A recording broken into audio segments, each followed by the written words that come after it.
When people say, when pigs fly, what they really mean is never, because, well, as we all know, pigs cannot fly. But the next time someone tells you something will only happen when pigs fly, you might want to inform them that this has already happened and tell them about Tracy.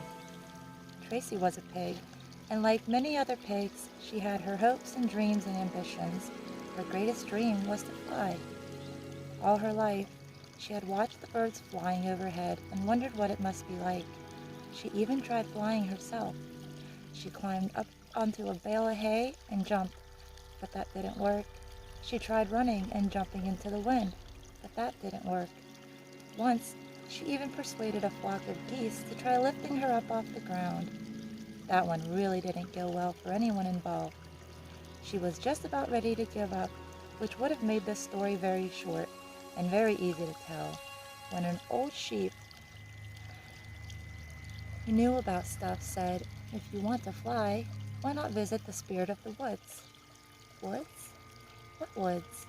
Oh, you know, the 1,000-acre forest of dense trees just outside the farm, over there. See?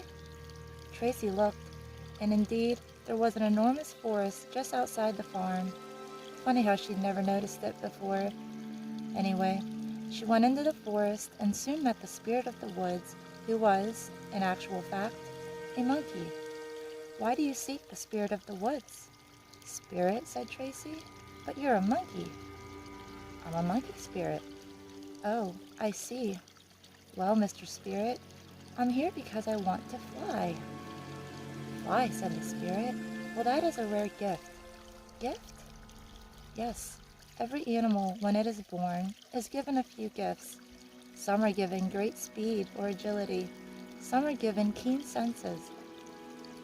Some are given long, prehensile nasal appendages, which can be used for picking up grass or sucking up water or... Anyway, no two animals get the same gifts, but I think it's pretty even."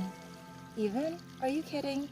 Birds get to fly all over the world and feel the wind in their face. All I ever do is dig in the dirt, roll around in the mud, sniff out the occasional truffle. That's not fair." "Very well," said the spirit. "I can help you, but there will be a price. Every time you fly, you will lose one of your original gifts." As far as Tracy could tell, she had been given many decent gifts, so she agreed. "I'd suggest you wait until after dark to fly, in case the humans get suspicious." Thanking the spirit, Tracy walked home and waited impatiently for nightfall. Then she took off. It was the most wonderful experience of her life. She was soaring through the sky, doing loop-the-loops in the air, swooping down on very confused field mice. But as she flew, she felt an odd tingling sensation around her backside. When she landed, she turned around and saw that her tail, once curly as a corkscrew, was now straight. "This must be what the spirit meant by losing my gifts," thought Tracy. "Oh well, so my tail's not curly anymore. Who cares, as long as I can fly?" The next night, she flew again, and this time the odd sensation was in her feet. She landed, with some difficulty, to find that she no longer had the little hooves, or trotters as they are sometimes called, that she was used to. Her feet were now small and flat, sort of like paws. Again, she thought nothing of this, until she found how difficult it was for her to walk on feet she wasn't used to. Not only that, but she couldn't dig in the mud the way she used to, and pigs loved digging in the mud. This went on for several days. The next time she flew, she lost her big flat nose and could no longer smell the way she used to, which meant no more hunting for truffles. The next time she flew, her soft pink skin was replaced with thick, coarse fur, which made it very uncomfortable to roll around in the mud. Poor Tracy was miserable. Sure, she could fly, but she wasn't even a pig anymore. She didn't know what she was. Neither, as it turned out, did the humans, whose farm she lived on. They thought she was some kind of wild beast who had come in from the forest, and they chased her away. She ran back into the woods to find the spirit and beg him to change her back.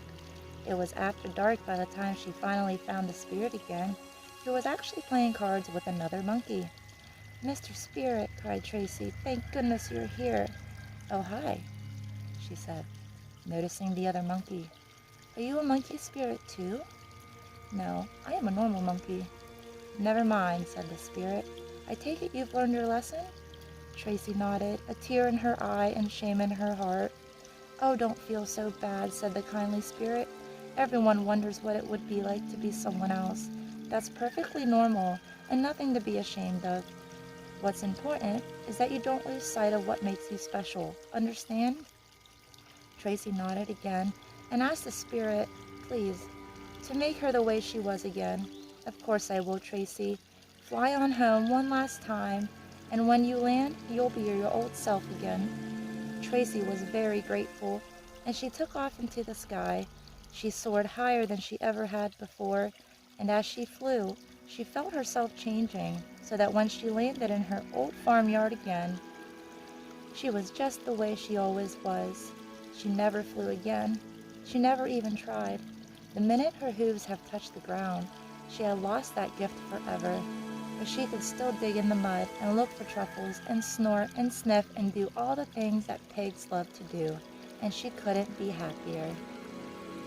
Short story written by Templon Moss. Thanks for letting me share.